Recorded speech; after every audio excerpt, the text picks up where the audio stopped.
want to get the word out. You know, kauri trees are so important. They have their own little ecosystem as well.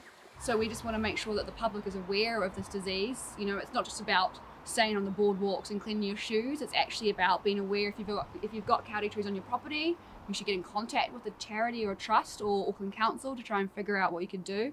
And just spreading the word and raising awareness, because yeah, once they're gone, they're gone. They're endemic to New Zealand, so we really need to save them. I've grown up in Titirangi, so kauri trees have always been in my backyard. We've just come back from the UK, where I met Matt, and I had no idea about the dieback before coming back.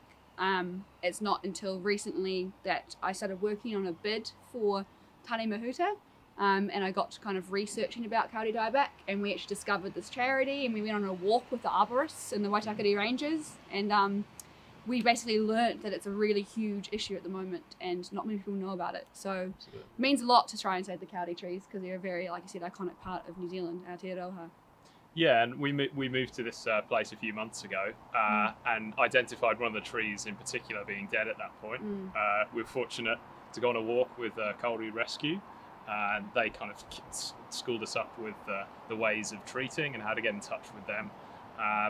And we just decided, if we're fortunate enough here to be living in this amazing native bush, we've got to treat these awesome trees, give them a chance.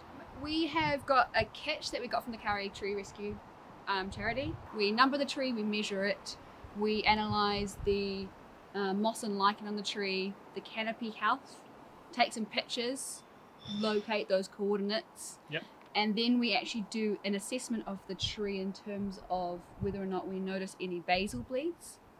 So basal bleeds are basically how the tree shows that it's been picking up the disease from the soil and kind of expunging it through its bark.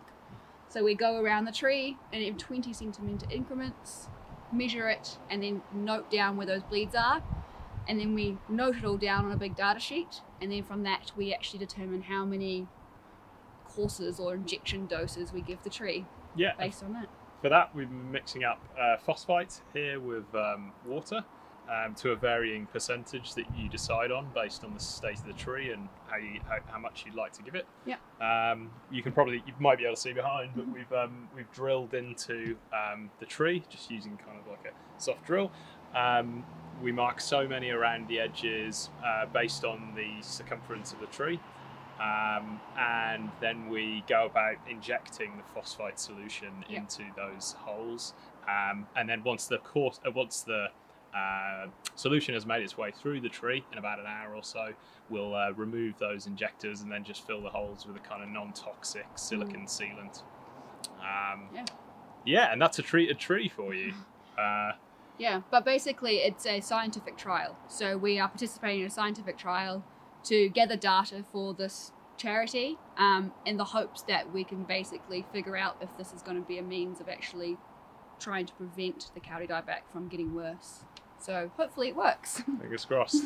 Yeah, it's just about being proactive, and although there's a bit of work to be done at first just to get your setup going, it actually then you're not coming back for another year really until you're data logging again. There's some confidence, I think, in the fact that what's being done here is actually making a difference to kauri trees. So we all really need to try, I think, and fight the good fight. Hopefully we can save these grandfathers of Aotearoa.